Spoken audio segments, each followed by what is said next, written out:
Bonsoir à toutes et à tous et bienvenue dans cette vidéo un petit peu différente de celle que je fais habituellement. Je ne suis pas dans mon décor habituel, je n'ai pas les mêmes micros, la même caméra. C'est une vidéo beaucoup plus qualitative cette fois au niveau du son et de l'image. Je vais faire des petites triggers.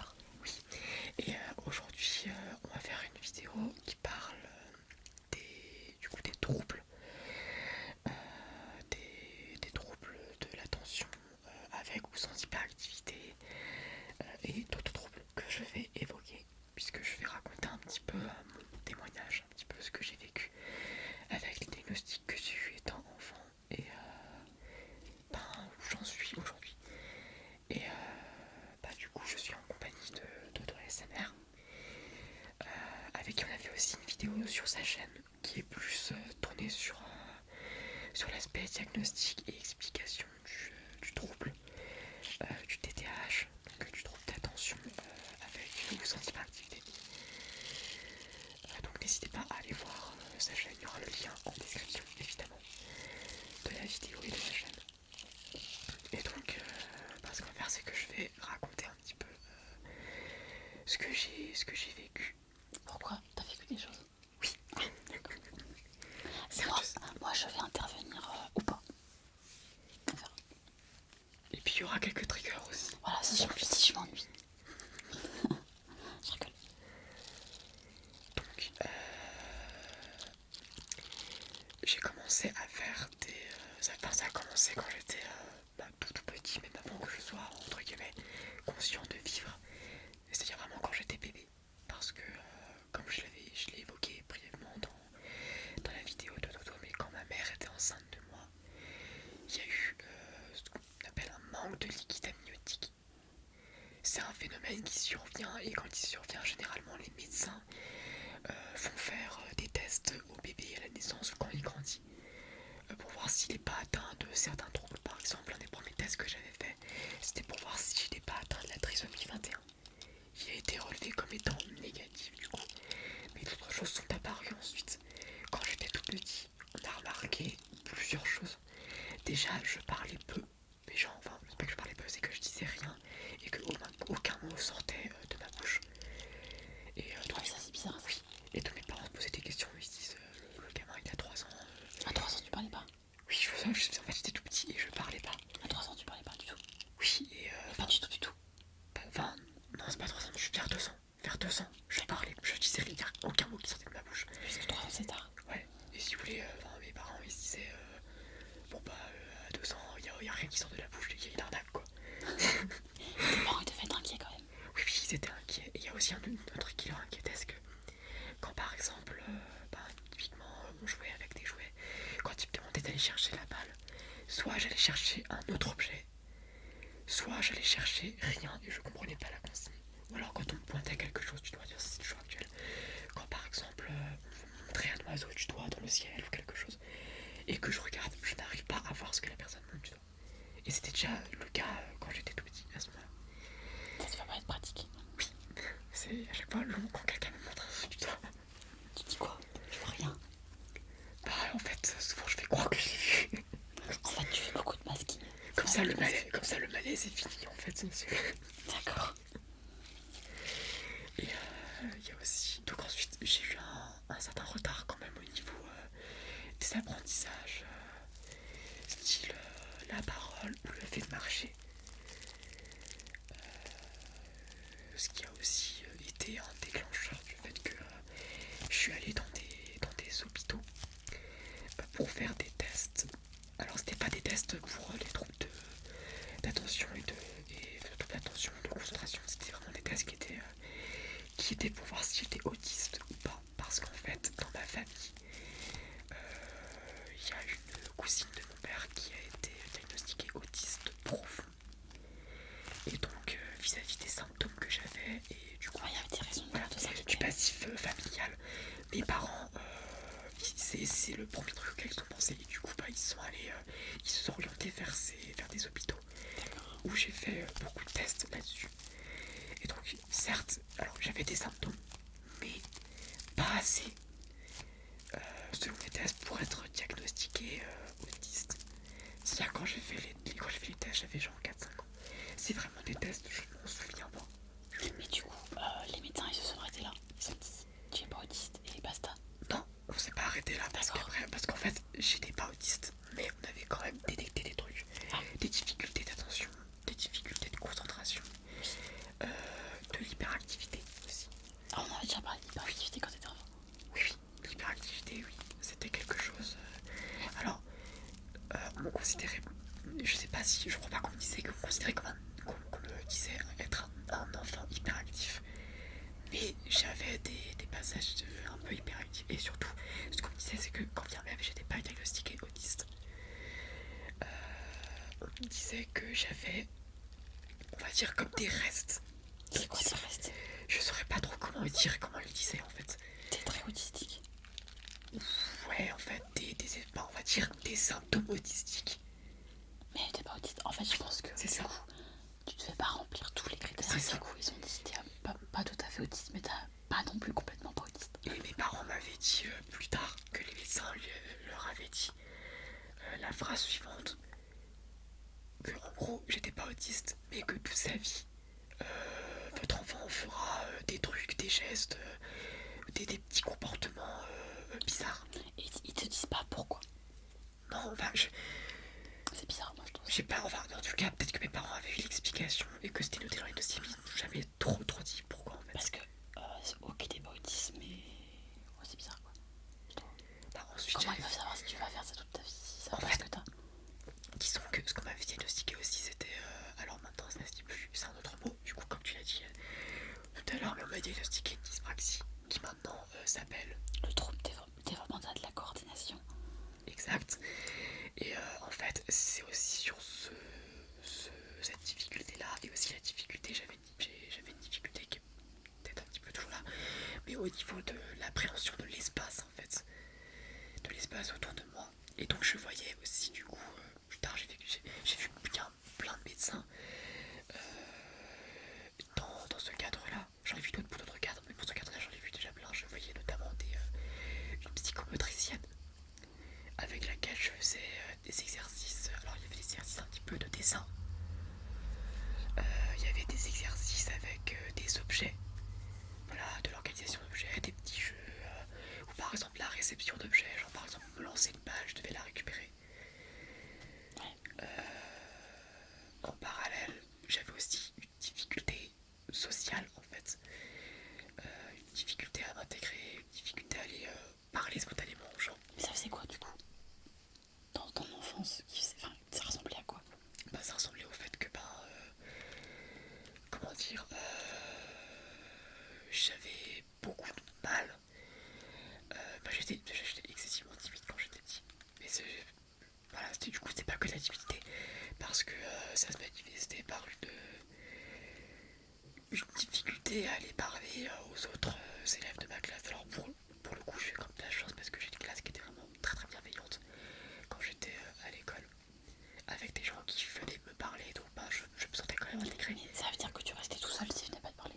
Oui, si on venait pas me parler je restais tout seul. Et d'ailleurs quand justement tous les mercredis, non pas tous les mercredis, c'était au départ c'était je crois tous les lundis, puis ensuite c'est passé à tous les mercredis. En fait ce qui se passait c'est que tous les lundis, entre midi et 2 ou un petit peu avant, non un petit peu avant midi et 2, je quittais l'école et j'avais un taxi qui m'emmenait dans un hôpital où j'allais passer 1 heure dans une pièce avec des jouets et d'autres enfants et des femmes qui étaient là pour nous encadrer. Et donc on passait une bonne heure. Et en fait, à ce moment-là, à cette époque-là, je ne savais pas pourquoi est-ce que je faisais ça.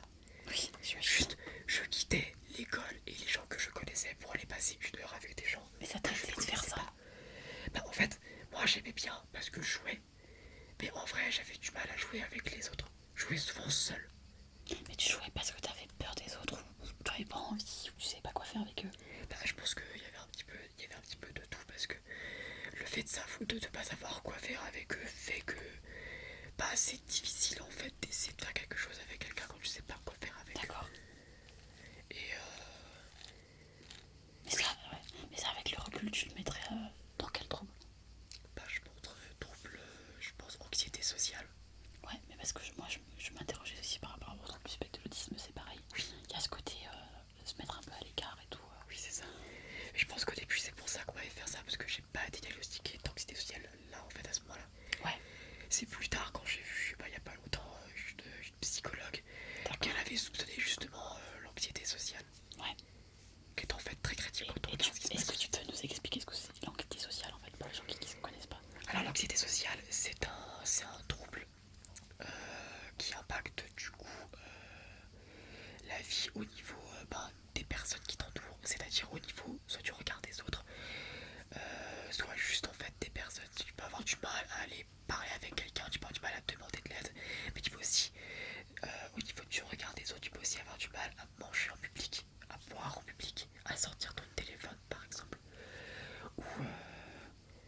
monde aussi.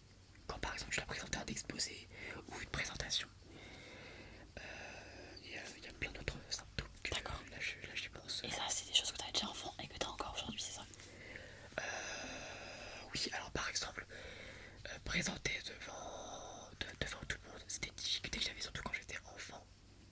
Et ensuite c'est allé un petit peu mieux petit à petit. Par contre, le fait par exemple de demander de l'aide, c'est quelque chose qui a toujours été extrêmement difficile pour moi. D'accord.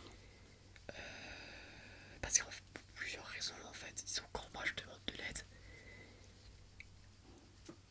j'ai peur de pas comprendre l'aide qu'ils me donnent, ou alors j'ai peur que ce soit mal vu. Et pourquoi tu comprendrais pas? Parce que j'ai des difficultés aussi au niveau de la compréhension des consignes. Mais parce que tu comprends pas quand on te parle, tu fais pas attention. Qu'est-ce que là, c'est la logique que t'as pas? Qu'est-ce qui fait que... Bah juste des fois en fait, quand je suis hyper attentif à la consigne, des fois soit je l'entends pas complètement, soit je la comprends pas et j'essaie de l'analyser, je me dis attends qu'est-ce qu'elle a voulu dire, qu'est-ce qu'elle a voulu dire. Mais quand t'entends pas, c'est-à-dire que t'as pas été attentif ou parce que t'entends pas, t'as des problèmes d'oreille? Ah, des fois c'est juste parce que j'entends pas, parce qu'il y a du bruit ou que voilà. Ah d'accord. Mais du coup, au lieu de te dire j'ai pas compris, tu dis rien. Bah en fait des fois je redemande une fois. Et ensuite je me dis si je demande une troisième fois, il faut prendre pour un fou en fait. Pas prendre pour quelqu'un qui n'écoute pas ou qui se fiche de ce que... Ça, tu réagis qu'avec les gens que tu connais pas bien ou même les proches, tu oses pas leur demander. Les proches aussi, les proches aussi. Peut-être un petit peu moins les proches pour certaines personnes. Mais sinon quand même les proches aussi, un peu. Mais du coup, il y a une question qui me vient, c'est est-ce que tu dirais que les gens qui t'entourent te connaissent bien?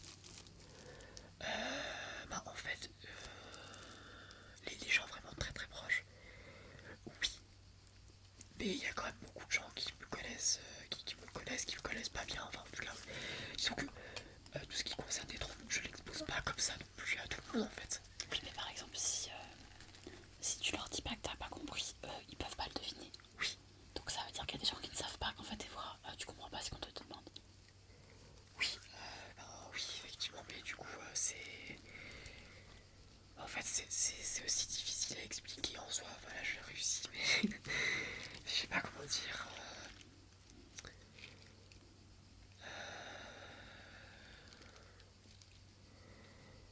Bah, en fait, je veux dire. Je sais pas non plus comment la personne va le prendre en fait, le fait d'expliquer ou de justifier. Ouais. Ça peut se prendre juste pour quelqu'un qui essaie de se justifier ou plus quoi. Donc, même avec ça, il y a toujours une sorte d'appréhension. Ouais. Mais du coup, ce que je comprends, c'est que tu fais ce qu'on appelle beaucoup de masking. C'est-à-dire que tu masques tes problèmes aux autres. Oui, Soit tu fais semblant d'avoir compris, soit tu t'essayes quand même mais t'as pas tout compris. oui, c'est ça. Soit tu fais plus d'efforts pour réussir à faire. Ou alors des fois il arrive que par exemple je suis avec quelqu'un et que ça arrive de lui demander, que je lui demande, que je lui redemande quelque chose. Mais quand par exemple ça fait trop de fois que ça m'arrive, bah il y a des fois où je le fais plus en fait. Mais t'as pas perdu des amis ou t'as pas eu des problèmes avec des gens parce que du coup tu sais pas ou que tu sais pas ce qu'ils avaient demandé et que du coup ça les énervait par exemple. Je crois pas, faut leur demander. Ta famille, des fois ils étaient pas énervés contre toi à cause de ça. Ma famille, oui. Parfois des fois quand, quand on me demande un truc que par exemple j'ai pas bien saisi, que du coup je le fais mal, oui ça peut mener à des colères dans le genre, oui, effectivement ça peut arriver. D'accord. Ok. Et du coup donc en grandissant j'ai vu ce genre de médecin là. Et en étant j'ai aussi vu un psychologue à un moment donné. C'était quand j'avais je pense 10 ans. Je pense que c'était plus pour l'aspect social et tout. Mais disons qu'à ce moment-là, j'étais petit. Je comprenais pas non plus tout ce que j'avais. Je comprenais pas pourquoi est-ce qu'on m'avait. Parce que c'est pas moi qui avais demandé, ni mes parents qui avaient demandé d'aller voir un psychologue. C'était un médecin qui nous avait demandé d'aller voir, que j'aille voir un psy. Tu avais pas envie? Bah non, en fait, parce que déjà je le voyais le mercredi. C'était le seul jour en dehors du week-end où j'avais pas cours. Et où j'avais envie de faire autre chose que de parler Oui, c'est sûr. à une personne qui en plus, je vais vous l'avouer, était pas hyper bienveillante. Ouais, c'est sûr. Donc, et donc je savais pas trop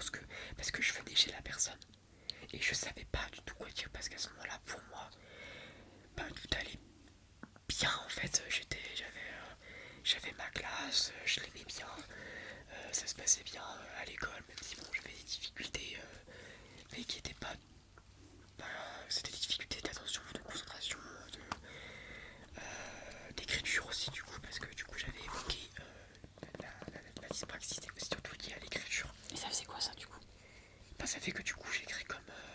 J'écris de manière très très prévisible. Il faut que j'écrive, que je me concentre vraiment sur mon écriture pour que ce soit visible. Ça c'est à cause de la dyspraxie? Oui, ce qui fait que par exemple quand j'étais dans un quand je fais un contrôle, quand je faisais un contrôle en cours, il fallait que je me concentre sur le contrôle, sur la réponse, sur les leçons, les propriétés que je vais utiliser et l'écriture. C'est ce qu'on appelle être en double tâche. Donc ça fait un truc en plus sur lequel tu te concentres en sachant que tu as une heure de contrôle et qu'en plus bah, je suis globalement assez lent, enfin un peu plus lent que les autres. Je confirme. T'es lent aussi parce que t'es inattentif. Oui. Non, parce que je vais faire un témoignage, mais je peux dire aussi, quand on petit déjeune ensemble le matin, faut s'accrocher. Parce que, alors en fait, il peut pas parler et manger en même temps. Donc ça c'est incapable, donc il mange. Si on parle, il mange pas. Et ton thé, je sais pas ce que tu fais avec ton thé, mais tu le bois toujours à la fin. Quand moi je suis partie, t'es encore un grain de thé. Parce qu'il est encore chaud. Mais tu veux que je fasse moins chaud, chauffer ton thé? Bah on en discutera après. D'accord. On verra ça entre nous. Oui. Parce que là on est en train de régler nos comptes là. Donc oui, donc je voyais ce psy. Et j'avais fait aussi en étant adolescent. Donc j'avais continué à voir toutes sortes de psychomotriciens, psychomotriciennes pour faire des bilans, pour ensuite faire des accompagnements, c'est-à-dire des séances qui avaient lieu souvent une fois par semaine. Et en fait, disons que ça a joué au niveau du collège. Ce qui a joué, c'est que ça me prenait du temps. En fait, si on me donne pas du temps, les rendez-vous. Et j'avais pas que ces rendez-vous là parce que j'ai aussi. Faut que j'ai des lunettes, j'ai aussi des problèmes optiques qui fait que j'allais voir soit des ophtalmos, je voyais des orthoptistes aussi. Et je voyais aussi, bon là c'est plus pour le cas des donc je voyais des orthophonistes aussi. Donc je voyais beaucoup de médecins. Pourquoi l'orthophoniste? L'orthophoniste. En fait, je pense que j'avais des difficultés au niveau, je dirais pas de la prononciation, mais par exemple, j'avais des difficultés au niveau de la mastication. Est-ce que ça peut être un lien avec la dyspraxie du coup? Parce que c'est le contrôle de la mâche. C'est possible. C'est possible. Et du coup, moi, quand même, il y a un truc qui m'a fait dire, moi, si j'étais quelqu'un qui connaît pas les troubles, je me dirais, waouh, mais t'avais combien de rendez-vous et tout? En fait, il m'arrivait souvent d'avoir des semaines où j'avais. On essayait de pas en faire trop, mais où j'avais quand même 2 rendez-vous par semaine, ce qui est beaucoup de rendez-vous le soir. Ouais. Après une journée de cours, tu finis à genre 16-17h quoi. C'est clair. Surtout qu'en plus, généralement le soir, t'as du travail à faire, donc des fois il m'arrivait d'avoir un rendez-vous, de rentrer où j'avais le temps de manger, et il était 21h, j'avais encore du travail à faire quoi. Ah oui, c'est sûr. Mais du coup, comment ça se fait que t'avais autant de difficultés en fait? T'avais besoin de voir orthophoniste, orthoptiste, psychomote, tout ça? Psychologue? L'orthoptiste du coup c'était parce que j'avais, quand j'étais petit, on m'a diagnostiqué un nystagmus. Ah. Donc le nystagmus c'est, je sais pas comment on pourrait qualifier ça, mais c'est on va dire une espèce de, c'est pas une anomalie, mais c'est un truc qui fait que dans l'œil, en fait pour vous expliquer un petit peu comment ça se passe, quand je regarde de droite à gauche comme ça, il y a un de mes yeux, l'œil gauche, qui va le faire de manière fluide, et l'autre il va traîner. Du coup quand par exemple l'orthoptiste elle passait comme ça, en fait avec un crayon, en mode Anador un peu, et elle remarquait que j'avais un œil qui allait normalement et un œil qui traînait comme ça. Et en plus de ça, j'avais aussi très rapidement des difficultés à voir de loin les choses.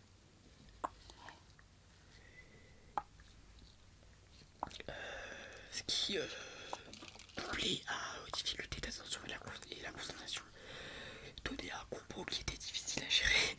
Mais tu nous parles beaucoup de concentration, mais ça n'a pas vraiment parlé là en fait. Oui, j'ai pas les concentrations. En fait, la concentration, j'ai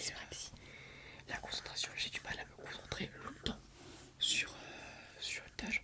Par longtemps, je veux dire que, moi, par exemple, typiquement pour les vidéos, quand je fais une session de montage, et ben j'arrive pas à me concentrer plus de 7 minutes, 10 minutes avant de me lever, d'avoir une sorte de pulsion, peut-être hyperactive aussi, d'avoir une sorte de pulsion qui fait que j'ai besoin de me lever, ou que je sens que c'est trop lourd dans ma tête en fait, que c'est trop, et que j'ai besoin de me lever. Mais ça doit être super chiant, non, du coup? C'est tout le temps coupé toutes les 16 ou 10 minutes. Oui, parce qu'en fait, il y a le moment où je me lève, et il y a le moment où je reprends conscience que je me suis levé. Parce qu'il y a aussi des fois où je me dis, bon, je vais essayer de pas me lever, et où je me rends compte après coup que je me suis levé. Tu remarques même pas en fait quand tu le fais. C'est-à-dire que c'est tellement un truc automatique et impulsif. Et quand tu te lèves, tu fais quoi? Je marche, parfois je cours, parfois je sautille. Oui, c'est bizarre, je sais. Et ça dure longtemps ça? Non, pas trop longtemps non plus, ça peut durer. Ça peut durer 30 secondes, comme ça peut durer 1 minute, 5 minutes ou 10 minutes. Ah, quand même. Oui, quand même. Et tu te rappelles avoir été avec ton montage? Ou t'oublies? Ah, T'arrives à revenir sur ton montage après? oui. Parce qu'après, en fait, l'histoire que le montage, c'est. En fait, je suis dans un contexte où le montage, il faut que je l'avance ou il faut que je le termine. Donc, dans tous les cas, moi, j'ai pas fini. Donc, il faut que que je retourne dessus. D'accord. Et en cours, ça me le faisait moins. Parce que, en fait, disons qu'à l'école, je peux pas me lever. En fait, je vais pas à l'école, je peux pas me lever. Et surtout que si maintenant je me levais, ça serait gênant socialement pour moi, en fait. Ah, mais il y en a qui le font. Oui, mais moi, je pourrais pas. Et puis, en plus, si tu te lèves, tout le monde te voit te lever, en fait. Alors que si t'es assis, surtout que moi, j'étais devant, c'est pas genre je suis Puis derrière. c'était assez une anxiété sociale donc. Oui, moi, j'étais tout le temps devant parce que je voyais pas bien, donc on me mettait tout le temps devant. Donc, si je me levais, tout le monde voit me lever, en fait. Tout le monde allait être dérangé, ouais. Et donc, du coup, Ça devait être pénible. Hein? C'était pas pénible de rester assis du coup? Oui. Mais en fait, du coup, pendant la. En fait, le problème, c'est que quand j'étais en cours, il y a quand même une grosse partie où je suis pas dans le cours du tout. Ou soit je rêvasse, soit je tripote, je tripote un objet, comme ça. Pendant un temps indéterminé. Et du coup, quand tu rentrais chez toi après les cours, t'avais pas besoin d'être hyper actif à ce moment-là? Si, en rentrant si. Parce qu'en fait, j'avais emmagasiné tellement de temps où j'étais resté assis que mon cerveau débloque en fait. Ça dirait débloqué. Bah, en fait, comme il se retrouve dans l'environnement familier de ma maison, de ma chambre, environnement un peu aussi intime où je peux pas te faire plus de choses qu'en classe. Bah, là, c'est fini. Là, je suis reparti pour remarcher, sautiller, courir dans ma chambre ou tripoter des objets. Et ça, c'est en lien avec le trouble de l'attention alors? L'hyperactivité. Oui, oui, je pense. Ça peut être en lien à ça. Ça peut être également en lien avec les symptômes autistiques. Après, je pense que ça, ce que tu décris, c'est plus en lien avec le TDAH, ce côté besoin de te faire évacuer. C'est possible. Je pense que c'est plus lié avec l'hyperactivité, quoi. Parce que dans les troubles du spectre de l'autisme, il y a aussi ce qu'on appelle les stéréotypies. Ça peut être en lien avec le besoin de stimulation, de stimulation quand il y a une émotion aussi. Là, par exemple, j'ai eu besoin de prendre le pinceau pour voir. C'est parce que je parle trop. Non, pas du tout. Et donc, du coup, à l'adolescence, ça me faisait des plannings assez hard. Ouais. Ce qui, du coup, faisait que j'étais fatigué. Alors, à l'époque, c'était encore l'époque où je dormais, on va dire, à des heures normales. Ouais, parce que tu dors pas à des heures normales maintenant. Non, en fait, disons que comme le travail, l'école me prenait beaucoup de temps. Parce que du coup, je prenais aussi beaucoup plus de temps à assimiler les choses parce que comme j'étais moins concentré, j'écoutais moins. Donc il fallait plus de temps pour apprendre les cours. Et donc il fallait plus de temps pour comprendre aussi l'exercice que je devais faire. Et du coup, à l'âge adulte, alors comment ça se passe? Parce que t'as beaucoup parlé de ton adolescence, ton enfance. Oui, donc là j'ai parlé de mon adolescence. Et à l'âge adulte, aujourd'hui, Parce que ça existe encore, du coup,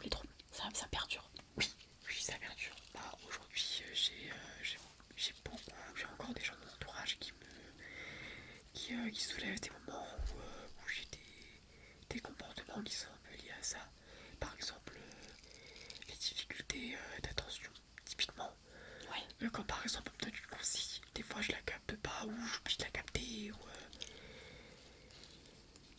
Ou alors par exemple, quand quelqu'un discute avec moi, il peut arriver que j'ai un espèce de bug, un petit peu comme si vous voyez Oscarine dans le domaine de la coiffeuse, quand des fois elle fait des petits bugs comme ça. Ça m'arrive aussi en fait.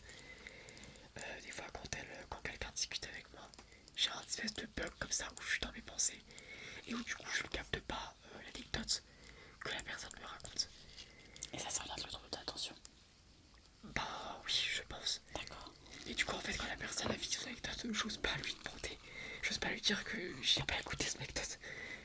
D'accord. Parce que ça serait assez... Mais est-ce que tu pourrais pas dire aux gens, je suis désolée, j'ai tel trouble. Donc si à un moment je t'écoute pas, c'est pas contre toi. Oui. Tu vois, anticiper en fait. Oui, c'est Tu fais jamais ça, tu parles pas aux autres. T'en parles jamais. Non, j'en parle pas trop, mais c'est vrai que... Bah, en fait, j'en parlais pas trop jusqu'à présent parce que c'est que depuis quelques années que j'ai refeuilleté les diagnostics que j'ai eu quand j'étais petit. Parce que moi, quand j'étais jeune, on me disait pas trop ce que j'avais. On me disait en gros, tu as des problèmes, mais on me disait pas concrètement ce que j'avais, donc j'avais du mal à savoir vraiment ce que j'avais concrètement. Je savais que j'avais des difficultés pour me concentrer. Mais ça s'arrêtait là, par exemple, tout ce qui concerne l'hyperactivité, l'impulsivité, les difficultés sociales, pour moi c'était quelque chose qui était à part, ou qui n'était pas forcément lié, ou alors juste qui était bizarre, mais qui n'était pas lié à un trouble particulier. Et c'est en fait quand j'ai commencé à regarder un petit peu ces documents-là que je me suis rendu compte un petit peu de qui j'étais. Et du coup, avant ça, ben, je ne comprenais pas en fait que le fait de zapper une discussion c'était lié à un trouble. D'accord. Tu penses que c'était lié à quoi? Tu l'avais peut-être pas remarqué en fait. Oui, je l'avais pas remarqué. Enfin, si, je remarquais que je faisais ça, mais du coup, juste, je culpabilisais. En me disant, ah, mais je suis pas attentif, je suis un mauvais ami, j'écoute pas les gens. Et du coup, le fait de savoir que ça peut être en lien avec un trouble, ça te fait quoi? Bah, ça me fait un petit peu relativiser aussi. Et du coup, ça me permet aussi de pouvoir peut-être aussi l'exprimer aux personnes que je connais déjà et à qui je l'ai pas trop exprimé. Mais aussi bah, aux personnes que je connaîtrai à l'avenir, en fait. Typiquement, si je me mets en couple, c'est quelque chose que je serais amené à devoir préciser, les troubles que j'ai, les difficultés que je peux avoir. Parce que, disons que c'est quelque chose qui finit par être visible, Oui. très rapidement. Et ça t'inquiète du coup d'avoir des troubles pour ton avenir? Oui, en fait, ça m'inquiète. Je dirais plus pour... pas forcément pour l'exercice professionnel, mais par exemple pour typiquement l'organisation, les papiers, l'administration.